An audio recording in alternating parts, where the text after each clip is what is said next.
Jérôme Sainte-Marie, politologue, directeur de l'Institut de sondage Pollingvox, nous a rejoint. Rebonjour. Bonjour. Alors, on voulait effectivement votre éclairage ce matin sur les derniers rebondissements de cette, on peut le qualifier quand même, folle campagne de la présidentielle 2017, c'est le moins que l'on puisse dire. Dites-nous d'abord, est-ce qu'on n'a jamais eu, sous la Ve République, une élection présidentielle aussi indécise ?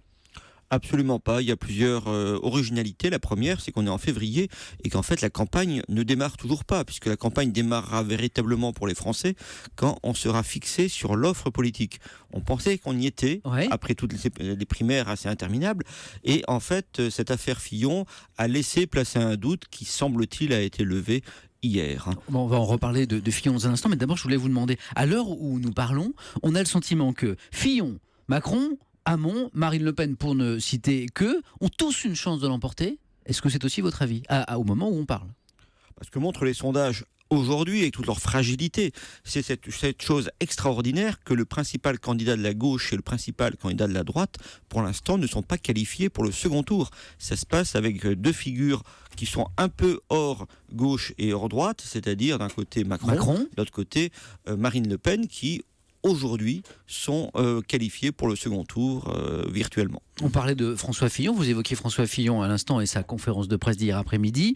Votre sentiment sur sa stratégie ? Alors il s'excuse tout en affirmant d'avoir rien fait d'illégal, je le rappelle. Il réaffirme qu'il sera bien le candidat de la droite. On entendait Laurent Geoffrin dans son édito dans Libé à l'instant. Il explique un peu qu'il piège en quelque sorte son propre camp en disant mais moi j'y vais de toute façon, donc vous êtes coincé. Vous devez vous rallier à mon panache terne, comme disait Geoffrin.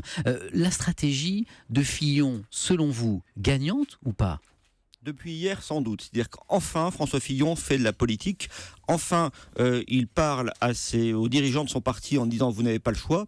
Et enfin, il donne aux sympathisants de droite des éléments pour argumenter. Ce qui était très frappant dans les études depuis quelques jours, c'est de voir que le score de la droite devenait anormalement bas, de voir également qu'au fond, beaucoup d'électeurs des Républicains et de l'UDI n'étaient pas très convaincus finalement par ce que disait François Fillon. Et puis, ils étaient comme ça laissés à eux-mêmes. Ça allait très mal. Enfin, François Fillon leur a donné des adversaires, leur a donné une explication. Grosso modo, c'est un complot de la gauche et de la presse. Je ne suis pas sûr que dans le fond, les électeurs de droite seront totalement convaincus par les explications de François Fillon, notamment par rapport au fond de l'affaire, mais ce n'est pas très grave. Ils sont enfin en ordre de marche, ils sont enfin galvanisés, et l'important pour eux, c'est qu'ils soient parfaits ou pas, d'avoir un candidat qualifié pour le second tour et élu à la fin. Une dernière chose, vous parliez des études à l'instant, les sondages. Est-ce qu'il faut s'attendre à voir la cote de popularité de François Fillon continue de dégringoler dans les prochains jours, au contraire, repartir à la hausse ou se stabiliser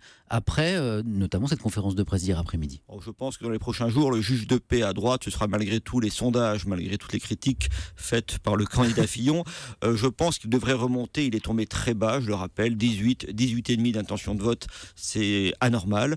Selon toute probabilité, il devrait reprendre quelques points. C'est quelques points qui le replaceraient en seconde position, qui le replacerait devant Emmanuel Macron. C'est tout l'enjeu des jours qui viennent. Un grand merci Jérôme Sainte-Marie d'avoir répondu à nos questions ce matin.